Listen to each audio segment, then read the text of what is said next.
Earth's atmosphere has a very specific structure, composition, and circulation pattern, but that hasn't always been the same throughout Earth's history, and it's always changing. And in today's video, I'm going to be talking about how our atmosphere has affected life and climate through Earth's history and how it still does today. So first things first, I want to start with how our atmosphere is essential for life on Earth. There are several reasons. I'm just going to name the ones that come to mind. First and foremost, oxygen respiration and carbon dioxide for photosynthesis, essentially just gases and constituents of the atmosphere, help life, like plants and animals like ourselves, to metabolize, to carry out the method of energy production that we do. For us, that's oxygen respiration. We breathe in oxygen from the air, and we use that to oxidize organic carbon and gain energy through that pathway.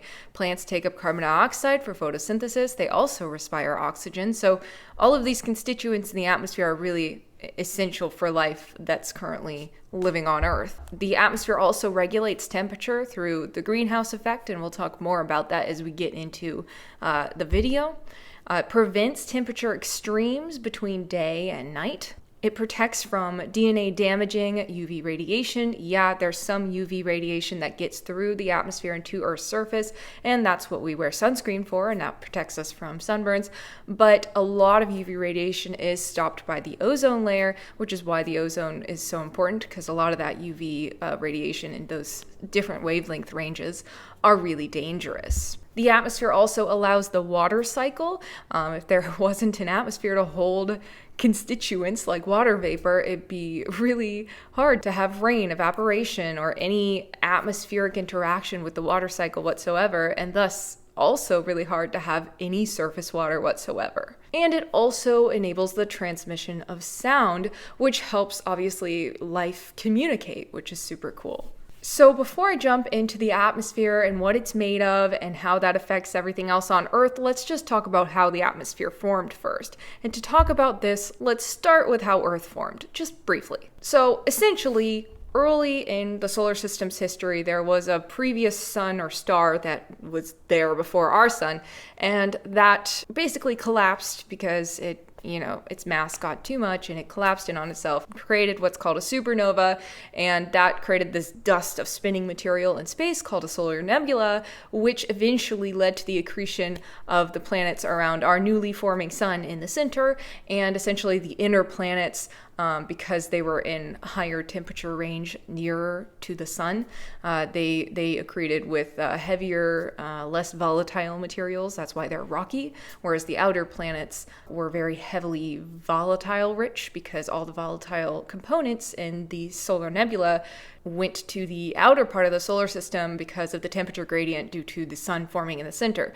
of the solar system. So all of the outer planets are mostly gas and ice, so rich in volatiles. So our inner rocky planets like Earth got, heavy elements like iron, magnesium, silicon to collide and accrete and formed Earth around 4.55 billion years ago. And at this time, it was really hot and molten during what we call the Hadean eon, from 4.5-ish to 4-ish billion years ago. What's important about this heat is that it drove widespread volcanism for a long time on early Earth, and this volcanism is what led to the formation of Earth's atmosphere. This was called volcanic outgassing, the volcanic release of a bunch of gases from the dehydrating rocks that contained, things like water and CO2 and whatever other constituents in the interior. And this pumped all these gases into the atmosphere and formed the early atmosphere, which was rich in CO2, water vapor, hydrogen, nitrogen, sulfur dioxide, methane, and ammonium. Very similar in constituents to today's atmosphere, minus one important thing, which I'll get to, just kind of different in relative amounts. And once Earth cooled to below boiling point of water, water vapor from this atmosphere condensed to form Earth's oceans, and over time, these oceans became saltier due to the weathering of land material, which transported salts and other ions to the ocean and allowed it to gain its kind of current balance of chemistry. But like I said, there was something missing in that early atmosphere, and that thing was obviously oxygen. The early atmosphere was mainly nitrogen, water vapor, and CO2. But the condensation of the ocean led to a decrease, obviously, of water vapor in the atmosphere, but also a huge decrease in CO2 in the early atmosphere because the CO2 was able to dissolve into that ocean. So it was exchanging with the ocean, and a lot of it became kind of sequestered and stored in the hydrosphere instead of the atmosphere. Another thing that greatly reduced levels of CO2 is actually the same thing that led to the presence of O2, oxygen, in our atmosphere, and that is the evolution of photosynthesis. When photosynthesizing organisms, cyanobacteria at the time, evolved and began to produce oxygen, they became super widespread, leading to a dramatic rise in oxygen around 2.4 billion years ago, called the Great Oxidation Event. And this, because they were taking up CO2 to do this mechanism, it decreased CO2 levels quite a bit and increased oxygen levels a bunch because it was negligible before photosynthesis. And this eventually led to the rise of complex multicellular life like animals like ourselves. We and other animals and complex life were all made possible because of this addition of oxygen to the atmosphere and oceans. And this is because oxygen respiration as a pathway, the use of oxygen to metabolize, to gain energy, like what we do, is the most energetically yielding metabolic pathway. In other words, it makes the most energy and allows for, these simple single-celled life at the time to become multicellular, to do multiple functions, to have more energy for more things and more complex, large organisms. And that's what happened eventually through evolution.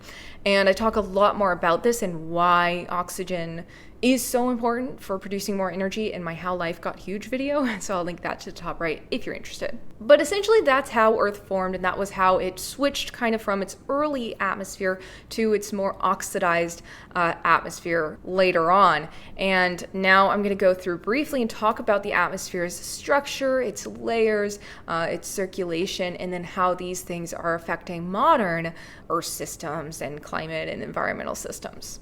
So the atmosphere is held to Earth by gravity, and this leads to basically atmospheric pressure decreasing with increasing altitude, or in other words, the pressure is greater at the surface of Earth and it decreases as you go up the atmosphere.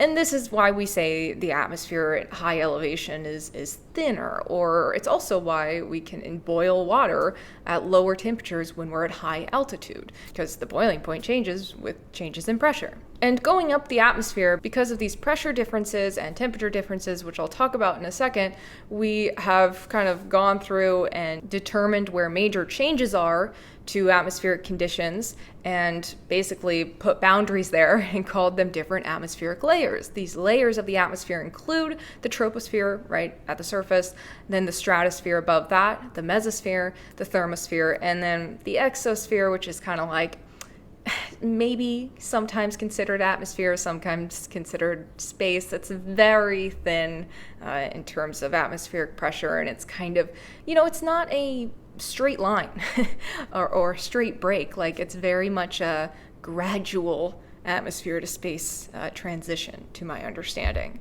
But 80% of the atmosphere's total mass actually resides in the troposphere, which I just learned and I find really crazy.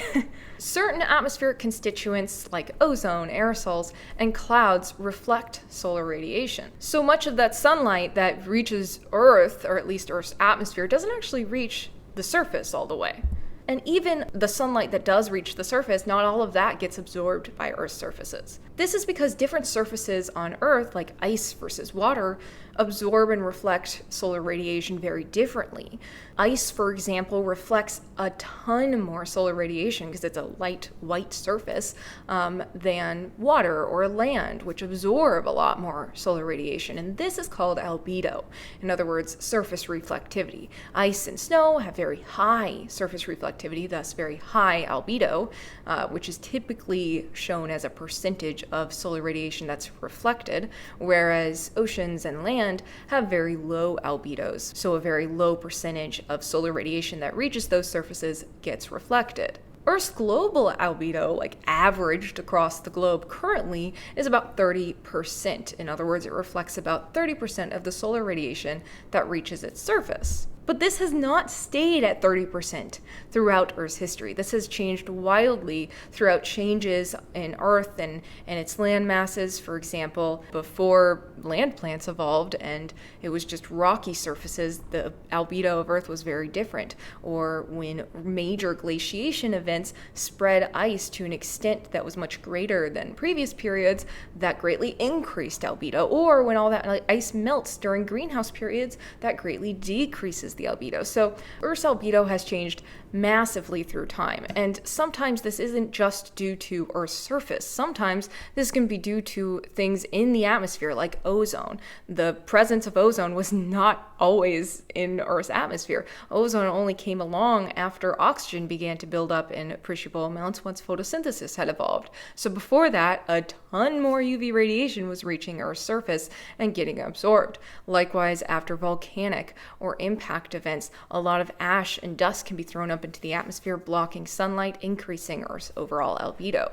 But that said, on modern Earth, with a surface albedo of about 30%, this means that about 70% of sunlight that reaches Earth's surface gets absorbed by the surface. So what does that mean? What happens to that absorbed radiation? Well, radiation that gets absorbed by Earth's surface heats those surfaces, and anything that gets heated up emits what we call IR radiation. We are living, we have warmth, and we emit our own IR radiation.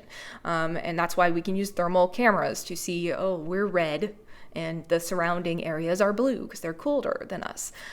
This is the same concept. Essentially, Earth is heating up because it's absorbing solar radiation, and then it emits IR radiation. However, this IR radiation that Earth emits after it absorbs solar radiation is a different wavelength than the radiation it receives from the sun. The radiation it receives from the sun is largely ultraviolet and visible light in a wavelength range that is shorter than that of infrared, which are longer wavelengths. And thus, infrared radiation that is re-emitted or re-radiated from Earth's surfaces interacts with atmospheric constituents differently. This is the whole concept behind greenhouse gases and the greenhouse effect. A lot of people wonder, well, if the greenhouse gases act like a blanket trapping heat in Earth because they block wavelengths of light from escaping, wouldn't they also block incoming light from reaching Earth and therefore have a negligible effect at, if anything? Well, that's actually not the case. They don't block the incoming light because it's a different wavelength and they don't interact with those wavelengths of light. They only block the outgoing IR radiation, which would otherwise escape to space and cool Earth. So it's kind of this balancing effect of what's received and what's emitted. But these greenhouse gases create this blanket where they block the outgoing radiation. And so they keep all that absorbed heat in Earth's atmosphere and Earth's system and overall heat Earth. But we'll get back to this and how it's currently affecting climate on Earth later in the video. To finish going through the atmosphere's structure and its layers, essentially the IR radiation that is re-radiated from Earth's surface heats up the atmosphere from bottom to top, or like lower to higher altitude, which causes a temperature gradient that decreases up the troposphere. The upper troposphere is an average of negative 60 degrees Celsius. And because warm air rises, this drives atmospheric circulation for the most part, and we'll talk about that more later in later slides as well. However, the temperature gradient in the stratosphere is the opposite. It actually increases up the stratosphere, and this is largely due to the absorption of UV light by ozone. The ozone layer is within the stratosphere, and it absorbs UV light, heating up the stratosphere. Ozone, again, like I mentioned, has not always been around on Earth. It began to form around 3 billion years ago as oxygen was building up due to the global spread of photosynthesizers. Before that, a lot more UV radiation reached Earth's surface, and life had to cope, and some of the ways that they coped were actually really, really cool. For example, some produced certain minerals that encrusted their cells, and those minerals that they produced absorbed the really dangerous wavelengths of light, but let through the light wavelengths that they needed to photosynthesize. So it's really cool how they were able to specialize their coping mechanisms for UV radiation, or at least that's what is speculated that it was used for. And I talk more about these coping mechanisms and mineral production and wavelength blocking and all that in my evolution of photosynthesis video, I think. Yeah, that's the one. I'll link it up to the top right if you're interested. But the temperature gradient inversion, or the kind of switch in temperature gradient going from the troposphere to stratosphere, limits mixing between these two layers, which leads to a separation that we call the tropopause between the troposphere and stratosphere. Each atmospheric layer has such a pause. The stratosphere is separated from the mesosphere by the stratopause, and the mesosphere from the thermosphere by the mesopause, and so on. Once in the mesosphere, after the stratosphere, the lack of ozone leads again to decreasing temperatures. But in the thermosphere, temperatures rise again to several thousand degrees Celsius. Let me just repeat that, several thousand degrees Celsius. But this is less due to a feeling of heat and more so due to the extremely low density of particles due to the thinning of the atmosphere.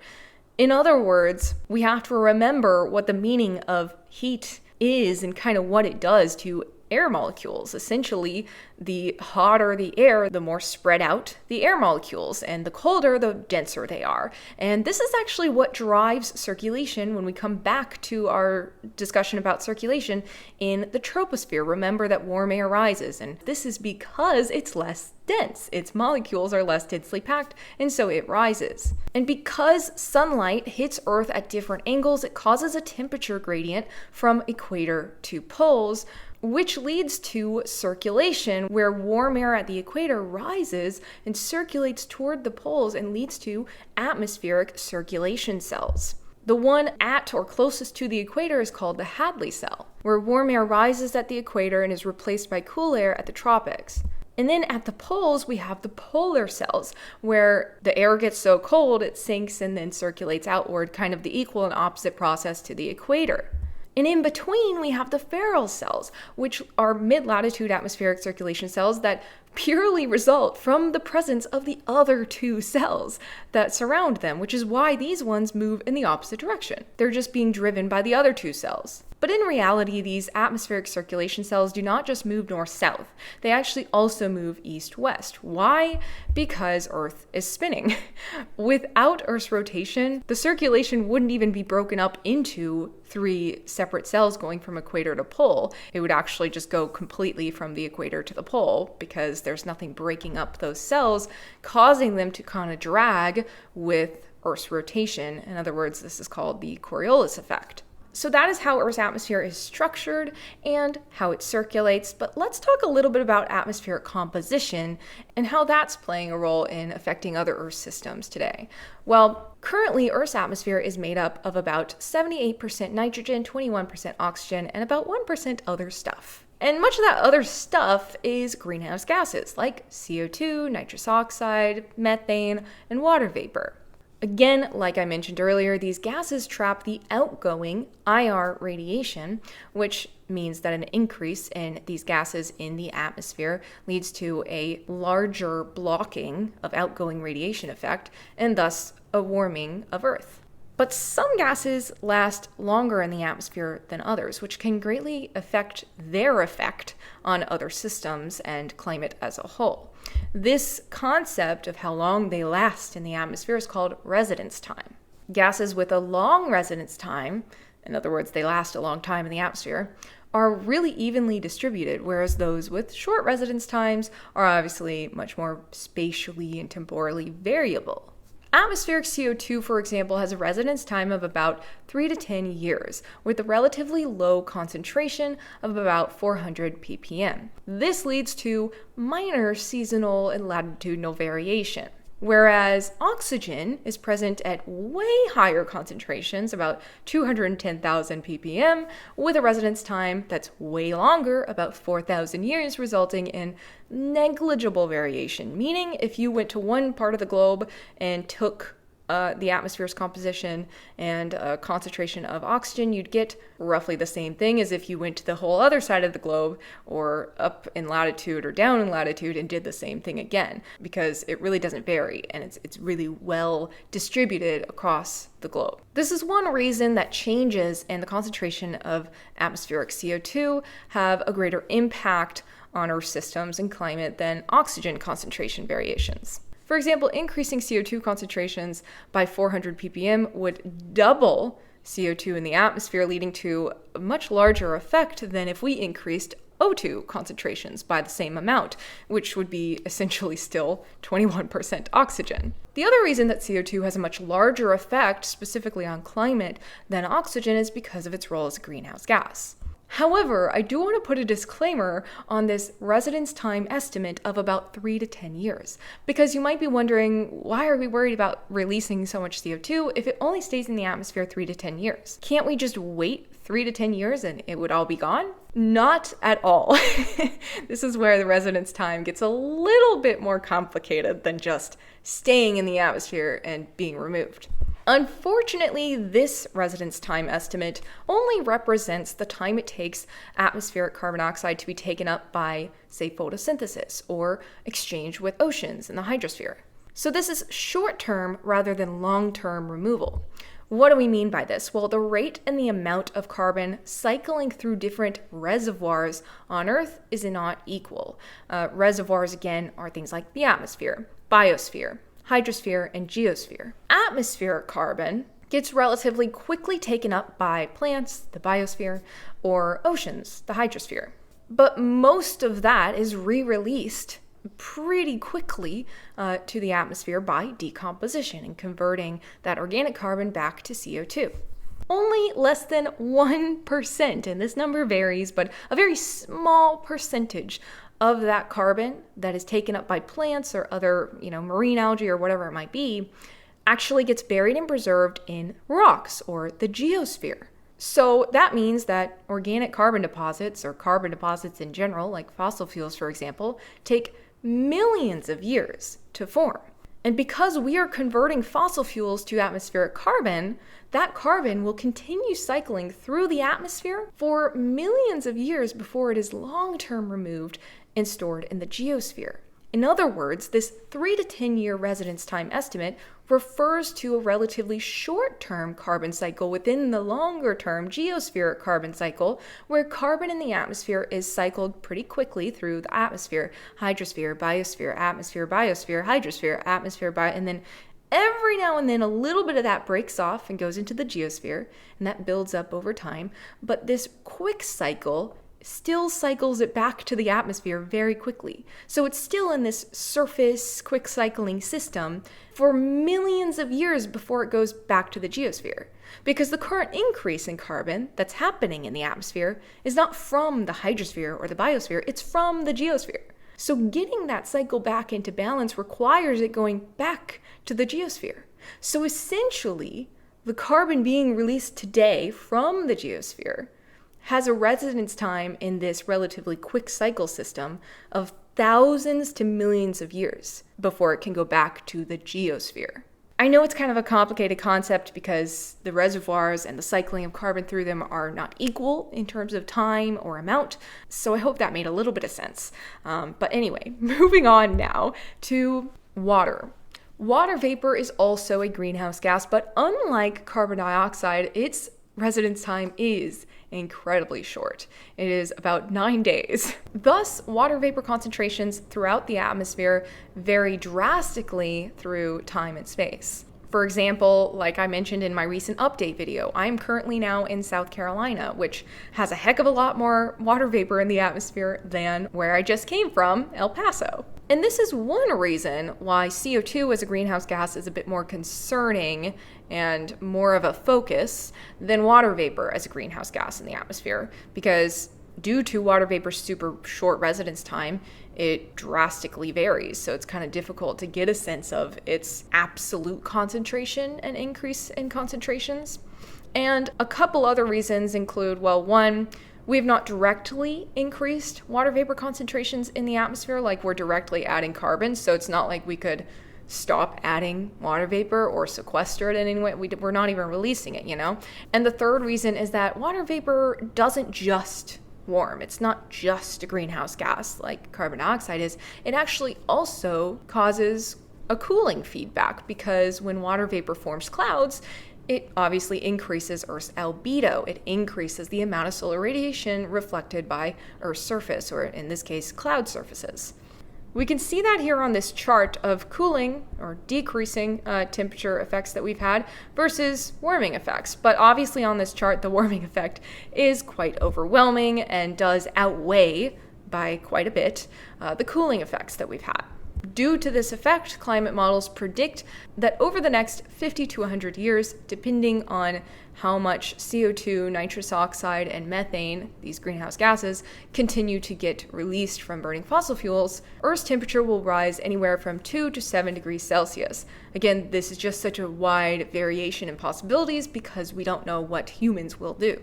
And you might think that this temperature change doesn't sound all that dramatic, but this is an average global temperature increase, and it's not going to happen the same everywhere. In fact, there's some regions that will actually cool, but overall, this is the average, and this is actually brought way up because warming will be way more intense, and is currently being way more intense at the poles. And this is due to a positive feedback loop at the poles, where the more warming that occurs there, the more the ice melts, and the more the albedo of those surfaces decreases, and thus the more intense the warming gets in those regions. This is called a positive feedback mechanism, which is a climate feedback mechanism that exacerbates the current trend. Oceans are also warming, and this is causing a variety of other kinds of feedback mechanisms, including, for example, an increase in evaporation, which is causing an increase in water vapor and thus greenhouse warming to the atmosphere, which is another positive feedback. But also an increase in rain and continental weathering leads to greater carbon burial and thus cooling, which is a negative feedback, and I'll talk about this more in a second. The increase in evaporation is also leading to more water vapor and thus cloud formation in the atmosphere, and therefore increasing albedo in some regions, causing cooling. So again, water vapor has that dual effect, and this is actually a negative or balancing feedback mechanism. And also, increasing temperatures in the ocean lead to a decrease in oxygen, because the higher the temperature of the water, the less soluble oxygen is in the water. There's also other reasons why oxygen concentrations in the oceans will decrease, but that's one. And this decrease in oxygen leads to an increase in carbon burial, or carbon sequestration from the atmosphere, and burial in the geosphere, which again leads to cooling and therefore is another negative balancing feedback. And although many of these are negative feedbacks leading to a balancing effect, balancing out the current warming trend, they likely will not prevent a mass extinction. And they actually might even cause one. Now, I realize this is kind of gloomy, but it's important to understand. The negative weathering and carbon burial feedbacks that I just mentioned that help to balance the current warming trend by causing cooling take way longer to actually cause an appreciable effect compared to, for example, the albedo feedback.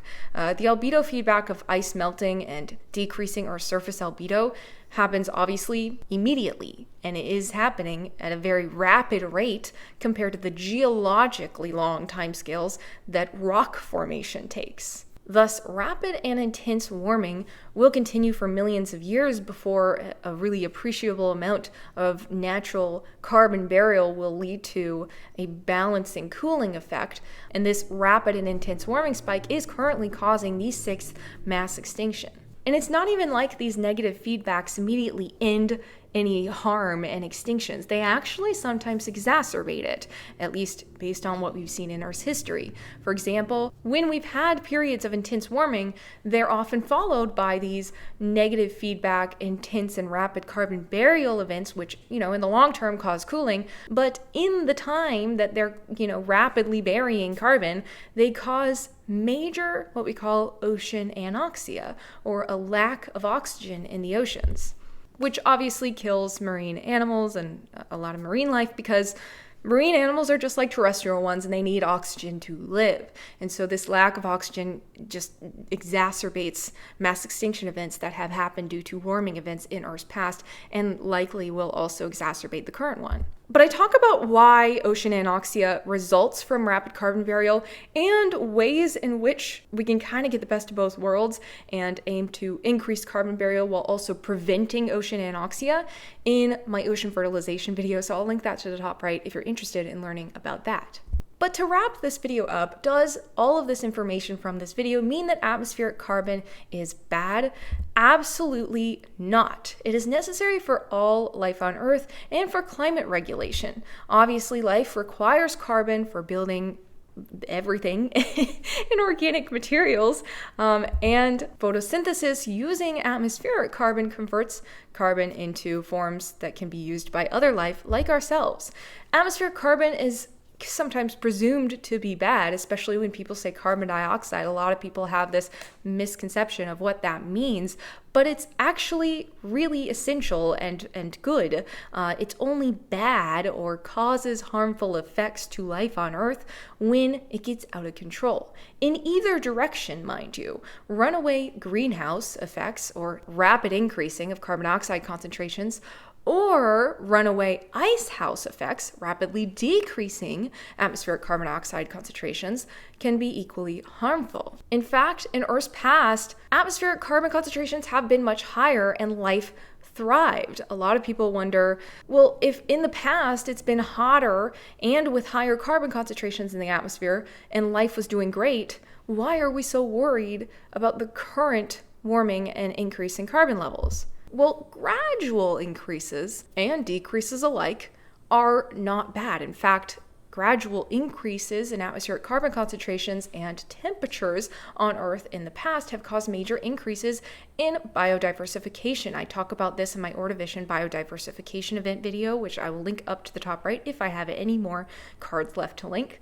But these do not harm life on Earth because they are gradual over geologically long, millions of years timescales, which allows life to evolve and adapt. It's only when the changes are rapid that extinctions occur because life does not have time to evolve and adapt, especially the current warming event that we're in, where you can see that for the past millions of years, we've been in an icehouse scenario, an ice age, which obviously led to current modern Earth organisms being relatively cool adapted species as opposed to warm adapted.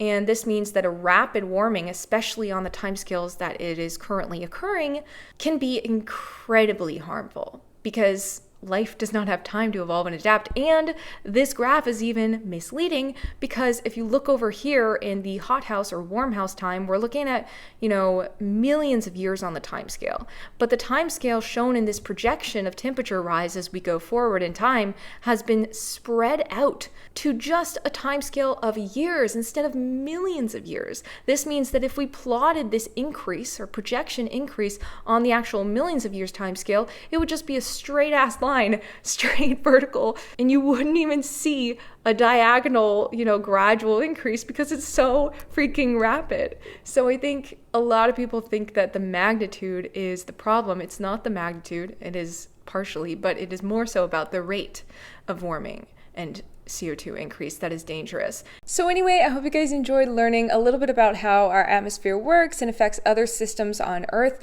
Also, before I let you guys go, I just wanted to show you how I've been sitting this whole time because Hope, my cat, is behind me taking up most of the chair.